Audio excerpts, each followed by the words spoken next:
ఈ సూర్యగ్రహణం యొక్క ప్రభావం ముఖ్యంగా నేను చెప్పేది ఏంటంటే ఎవ్వరూ అపోహలకు వెళ్ళకూడదు. సూర్యగ్రహణ సమయంలో నేను చెప్పేటివి జాగ్రత్తగా వినండి. గర్భిణీ స్త్రీలు బయటకు వెళ్ళకండి. ఆ ఒక్కరోజు 17వ తారీఖు ఇంట్లోనే ఉండండి, ఎక్కడికి బయటకు వెళ్ళకండి.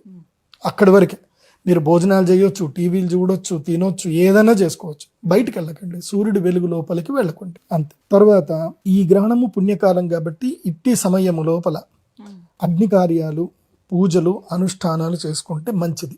మా శ్రీచక్ర పీఠంలో ప్రతిసారి గ్రహణం జరిగిన ప్రతిసారి అందరికీ రుద్రశూల స్పర్శ ఉంటుంది, రుద్రశూల స్నానం ఉంటుంది, అదేవిధంగా యాగం ఉంటుంది, ప్రసాదం ఉంటుంది. చాలా అద్భుతంగా జరుగుతుంది. మొత్తం నాకు తెలిసి తెలుగు రాష్ట్రాల్లో నా దగ్గర మాత్రమే జరుగుతున్నాయి నేను అనుకుంటున్నాను. వేరే వాళ్ళు ఎవరైనా చేస్తున్నా సంతోషం. నా దగ్గర మాత్రం ఒక పద్ధతి, ఒక సిస్టమ్ అయితే ఉంది. అది ట్రెండ్ స్టార్ట్ చేసింది మేము.